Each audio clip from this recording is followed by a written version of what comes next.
نستمع إذن لهذه الكلمة لوزير الإعلام السوداني التي تم بثها إذن على تلفزيون السودان بشأن دائما إحباط محاولة الانقلاب العسكري التي وصفت إذن الفاشلة دائما إذن.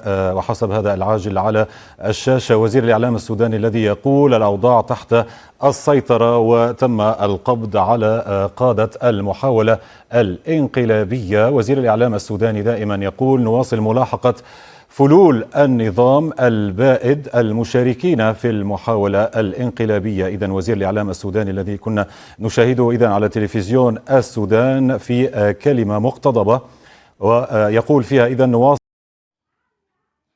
Kita mendengar berita dari Menteri Negara Sudan yang telah disiarkan di televisi Sudan mengenai upaya kudeta militer yang selalu saja gagal mendesak perpolitikan. Menteri Negara Sudan mengatakan situasi benar-benar telah terkendali. Situasi dalam kendali penuh. Para pemimpin upaya kudeta ditangkap Menteri Negara Sudan dan mengejar sisa-sisa rezim sebelumnya yang berpartisipasi dalam upaya kudeta. Menteri Negara Sudan yang kami tonton di televisi Sudan mengatakan dalam pidato singkatnya di mana ia mengatakan يقول فيها إذن نواصل ملاحقة فلول النظام البائد والمعزول إذن المشاركين في المحاولة الانقلابية. طبعا تأتي هذه الكلمة لوزير الإعلام السوداني بعد كما قلنا محاولة الانقلاب العسكري الفاشلة هذا الصباح. وبحسب إذن مصادر رسمية وحكومية كانت هناك معلومات متوفرة حول هذه المحاولة إذن محاولة الانقلاب وتم إذن إحباطها هذا الصباح. نشاهد دائما dia terus mengejar sisa-sisa rezim sebelumnya dan yang terhubung dengan mereka. Mereka adalah peserta dalam upaya kudeta. Kata ini dari Menteri Negara Sudan setelah melakukan upaya kudeta militer pagi ini.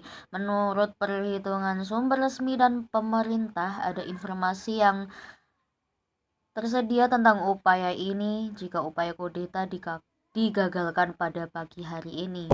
نشاهد دائما إذن هذه الأخبار العاجلة التي تظهر على شاشة الجزيرة حسب وزير الإعلام السوداني الذي دائما يصرح الأوضاع تحت السيطرة وتم القبض على قادة المحاولة الانقلابية من العسكريين والمدنيين. إذن محاولة انقلاب عسكرية بحسب وزير الإعلام السوداني شارك فيها عسكريون ومدنيون أيضا.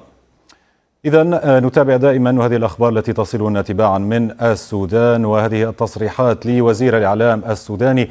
ووكالة الأنباء السودانية كانت قد قالت أيضا إن السلطات الأمنية والعسكرية قد أفشلت إذن فجر اليوم محاولة انقلابية وسيطرت عليها بصورة كاملة. وأكدت أنه جرى اعتقال جميع المشاركين في المحاولة الانقلابية وقد بدأ التحقيق معهم.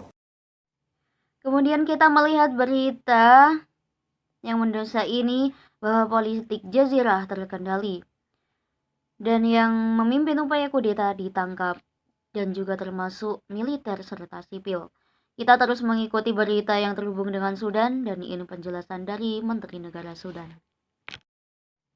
Kemudian kita melihat berita yang mendesak ini bahwa politik Jazirah terkendali dan yang memimpin upaya kudeta ditangkap dan juga termasuk militer serta sipil. Kita terus mengikuti berita yang terhubung dengan Sudan dan ini penjelasan dari Menteri Negara Sudan. Dia juga mengatakan bahwa otoritas keamanan dan militer telah menggagalkan kudeta dan menguasainya dengan keseluruhan dan menegaskan bahwa melawan semua orang yang berpartisipasi dalam upaya kudeta dan penyelidikan telah dimulai oleh mereka. مصادر حكومية للجزيرة قالت أيضا إن المحاولة الانقلابية انطلقت من مطار الخرطوم ثم توالت في وحدات في درمان قبل إجهاضها. وأضافت أيضا المصادر أن المحاولة الانقلابية قام بها ضباط من وحدة المدرعات ومنطقتي وادي سيدنا درمان العسكريتين. بدورها أفادت أيضا وسائل الإعلام السودانية أن الانقلابيين قد خططوا لاعتقال أعضاء مجلسي السيادة والوزراء بعد السيطرة على مناطق حيوية من بينها مبنى القيادة العامة والإذاعة والتلفزيون وأيضا الجسور.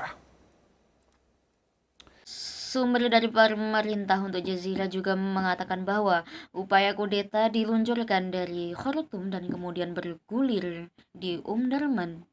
Sumber upaya kudeta dilakukan oleh tank dari Korps Lapis Baja dan meningkatkan militer Omdurman. Menteri telah menangkap anggota peningkatan dewan dan menteri setelah menguasai daerah-daerah vital termasuk markas komando umum dan kantor kejaksaan. أيضا للجزيرة كان قد وصف المحاولة الانقلابية التي شهدتها البلاد بالمحدودة، واعتبر المصدر أن المحاولة تعبر عن حالة تذمر في أوساط الجيش بسبب الظروف الاقتصادية والأمنية حسب تعبيره. وأكد بدء حملة اعتقالات واسعة في صفوف العسكريين المشتبه في تورطهم بمحاولة الانقلاب.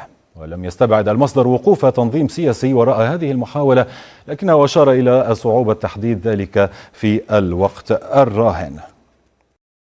Upaya kudeta di Sudan, tentara menanggapi upaya ini mengungkapkan ketidakpuasan di antara tentara karena kondisi ekonomi serta keamanan.